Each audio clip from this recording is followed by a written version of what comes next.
Guys future में कई सालों बाद कुछ ऐसा होगा जिसकी वजह से टाइमलाइंस टूट जाएंगी, यानी रियलिटी एक बहुत बड़े खतरे में, जो गैलेक्टस और कई और थ्रेट्स के अर्थ पर एकदम से आ जाने से शुरू हो चुका है। सो इसी प्रॉब्लम को सॉल्व करने के लिए एवेंजर्स फ्यूचर में गए हैं कि वो इसे रोक पाएंगे। द नेक्स्ट एवेंजर्स के आज के इस आखिरी एपिसोड में हम यही जानेंगे। लेकिन गाइस अगर आपने अभी तक पिछला एपिसोड नहीं देखा तो उसे यहाँ से देख लेना या फिर लिंक डिस्क्रिप्शन में मिल जाएगा। अब चलिए बिना किसी देरी के द नेक्स्ट एवेंजर्स के आखिरी एपिसोड को शुरू करते हैं।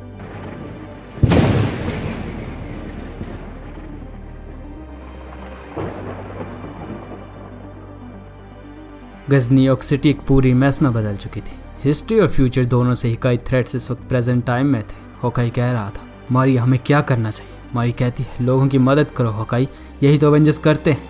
तो होकाई ने कहा, लेकिन मदद हम यहाँ करें किसकी? यहाँ कोई बुरा आदमी नहीं है, कोई वॉर नहीं है, ये तो बस दुनिया ही खराब हो चुकी है। थॉर अभी भी लड़ रहा था। स्पाइडी उससे पूछता है, हे थॉर, अब प्लान क्या है? क्या कोई प्लान है भी या नहीं? तो थॉर ने कहा, बस सबकी मदद करते रहो स्पाइडरमैन, और उम्मीद करो हमारे साथ ही अपना मिशन पूरा करने में सक्सीड रहे। स्पाइडरमैन पूछने लगा, लेकिन तुम कहाँ जा रहे हो? थॉर ने कहा, वो करने जो मैं हमेशा से ही करते आया हूँ। और गैस ये बोलकर थॉर गैलेक्टस की तरफ वो कहता है, दुनिया बेशक टूट चुकी है गैलेक्टस, लेकिन ये अभी भी हमारी दुनिया है। अब मेरी थंडर का मुकाबला कर। और गैस बूम, थॉर म्योनिर को लेकर सीधा गैलेक्टस के सर से टकरा गया। उधर फ्यूचर में टोनी एकदम से अपनी आंखें खोलता है। वो डरा हुआ था। तो फ्यूचर टोनी ने कहा, I am truly sorry Tony, लेकिन हमारा आर्मर अल्ट्रॉन के लिए यहाँ आने का सिर्फ एक डोरवे होता, इसलिए मुझे उसे तोड़ना पड़ा।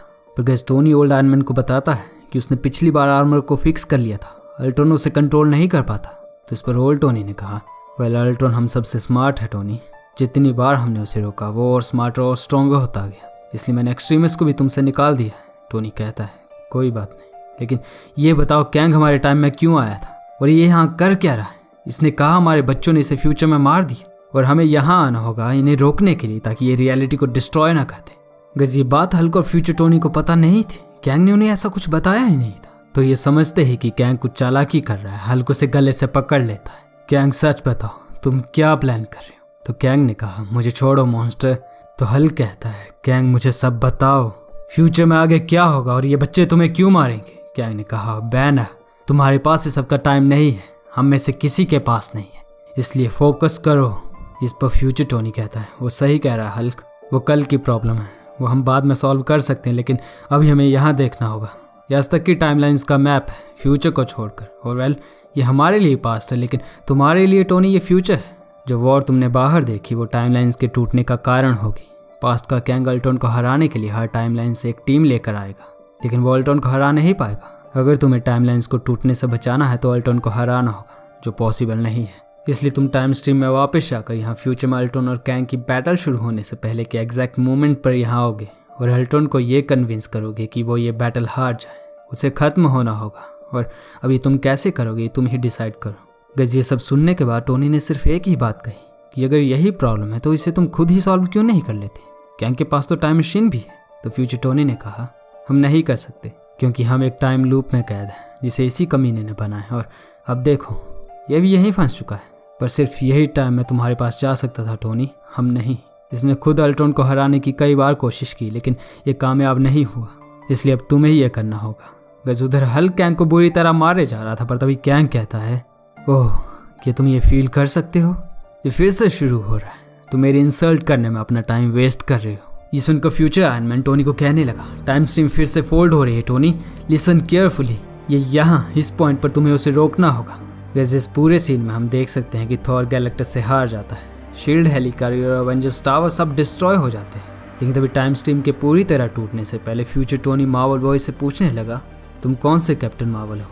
तो मार्वल बॉय कहता है, मैं कैप्टन मार्वल नहीं हूँ। प्रेजेंट टोनी ने कहा, तुम इसे नहीं जानते? ये नोवार है, this is the protector. Future Tony कहता है, मैं इसे नहीं जानता, ये कौन है? तो मार्वल बॉय कहने लगा, लेकिन ऐसा कैसे हो सकता है टोनी? अगर ये तुम्हारा फ्यूचर सेल्फ है तो ये कैसे मुझे नहीं जानता? ये सुनकर फ्यूचर टोनी कहता है, ये काफ़ी अच्छा सवाल है, तुम कहाँ से हो? तुम मेरे पास से नहीं हो।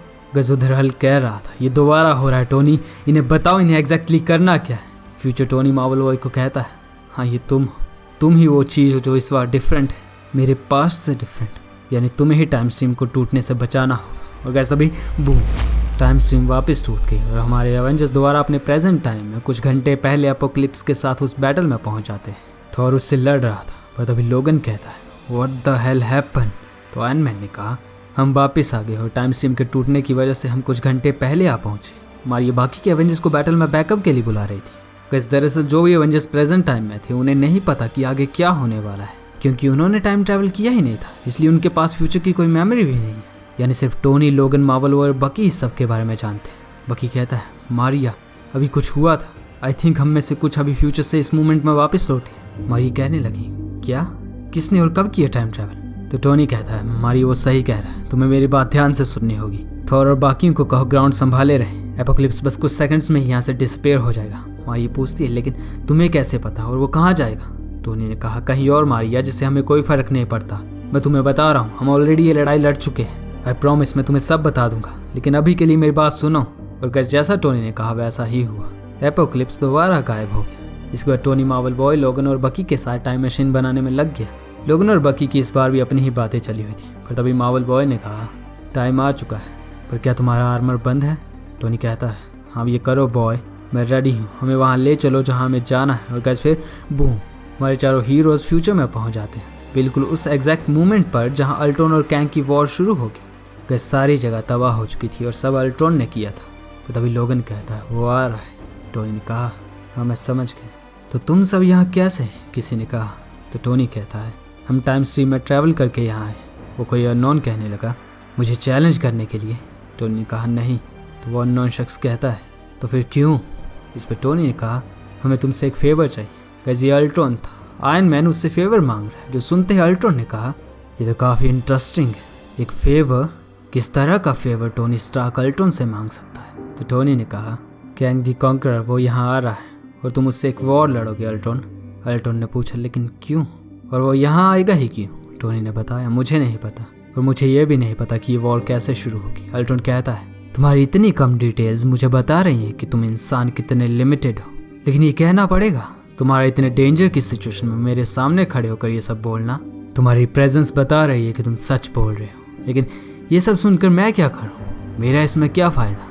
टोनी ने कहा देखो अल्ट्रॉन मुझे नहीं पता ये वॉर कैसे शुरू होगी, लेकिन तुम इसमें जीत जाओगे। अल्ट्रॉन कहता है ओह तब तो ये मेरे लिए अच्छा होगा, शायद मुझे तुम्हें ख़त्म कर देना चाहिए। और बूम, अल्ट्रॉन एवेंजर्स पर एक पावरफुल ब्लास्ट फायर कर देता है। पर गैस हीरोज अभी भी ठीक थे। टोनी ने कहा अल्ट्रॉन तुम समझ नहीं रहे, हम पहले भी यहाँ आ चुके हैं, इसलिए हम प्रिपेयर्ड हैं, तुम देख सकते हो। तो अब मेरी बात ध्यान से सुनो, तुम्हें कैंग से हारना होगा, क्योंकि अगर ऐसा नहीं हुआ और तुम जीत गए तो टाइम स्ट्रीम टूट जाएगी, the very existence of reality, इसका कुछ नहीं बचेगा। अल्ट्रॉन कहता है तब तो मेरे जीतने का भी कोई फ़ायदा नहीं होगा। टोनी ने कहा हाँ इसलिए मैं कह रहा हूँ कैंग से हार जाना। तुम किसी और दिन किसी और ग्रह पर अपना कंट्रोल कर सकते हो, लेकिन अगर तुमने ये वॉर लड़ी तो सब हार जाएंगे, साथ में तुम भी। तुम्हारे पास कंट्रोल करने के लिए दुनिया ही नहीं बचेगी अल्ट्रॉन। और गैस ये बोलकर टोनी और बाकी के तीनों हीरोज वापस अपने टाइम में चले गए। अब हमारी कहानी फिर उसी समय में पहुंच जाती है जब कैंग शुरू में हीरोज को वार्निंग देकर फ्यूचर में लौटा था। वो बताता है कि अब अवेंजर्स कुछ ही टाइम में यहाँ पहुँच जाएंगे, मैं उन्हें वार्निंग देकर आ चुका हूँ। गाइस यहाँ इस वक्त किसी को भी नहीं पता कि आगे क्या होगा, क्योंकि ये सारे एक टाइम लूप में बिल्कुल डॉक्टर स्ट्रेंज मूवी की तरह। टोनी अल्ट्रॉन को वार्निंग दे आया था और अब बस अवेंजर्स के बच्चों को अल्ट्रॉन पर नज़र रखनी थी। ब्लैक पैंथर का बेटा कहता है उसने हमारे पेरेंट्स को मारा है, तो थॉर की बेटी कहती है हाँ, और उसके लिए मैं अभी एक लाइटनिंग बोल्ट से इसका खात्मा कर सकती हूँ, क्या मैं ऐसा करूँ? इस पर जेम्स ने कहा टॉरन ये सब करके कोई फ़ायदा नहीं होगा, ये बात उल्टा उसे और गुस्सा दिला देगी, अगर ऐसा हुआ तो हम ख़त्म समझो।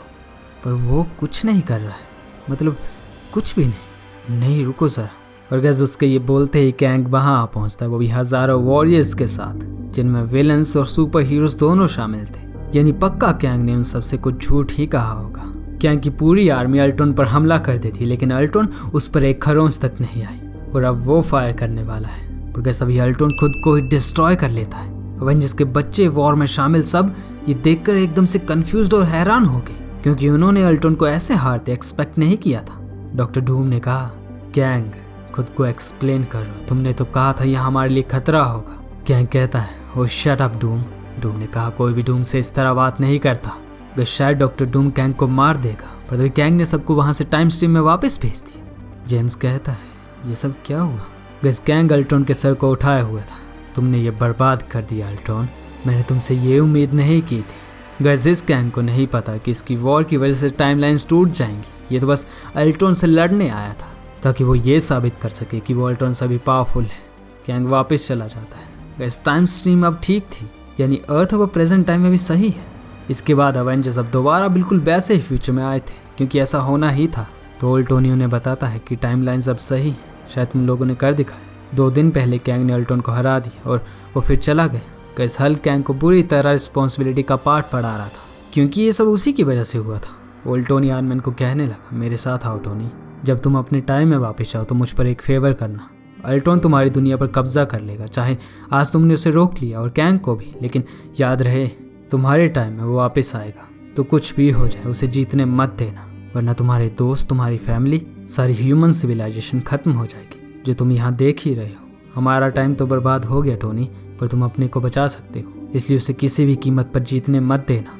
गाइस प्रेजेंट टोनी ये तो समझ चुका था कि आगे आने वाला टाइम कुछ ज़्यादा अच्छा नहीं होने वाला, पर वो फिर भी बिना किसी टेंशन के अपने दोस्तों के साथ वापस चला जाता है। लेकिन उसने उन्हें कुछ नहीं बताया कि ओल्ड टोनी ने उसके साथ क्या कहा था। उधर गाइस फ्यूचर एवेंजर्स की ज़िंदगी अब ठीक थी, वो टाइम लूप से बाहर आ चुके हैं, यानी वो खुल के जी सकते हैं। लेकिन तभी कैंग अपनी चालाकी शुरू कर देता है। उसने पीछे से हल्क और अल्ट्रॉन को मार दिया, पर एवेंजर्स के बच्चे वो उसे रोक देते हैं और फिर हमारी कहानी वहीं पहुंच जाती है जहाँ से ये कॉमिक शुरू हुई थी। यानी अब टाइम लूप तो खत्म हो गया। फ्यूचर में कैंग को भी एवेंजर्स के बच्चों ने मार दिया, लेकिन आयरन मैन और हल्क वो अब हमेशा के लिए जा चुके हैं। वैसे प्रेजेंट टाइम में हमारे हीरोज का आने वाला फ्यूचर होगा, अगर टोनी ने अल्ट्रॉन को रोका नहीं तो।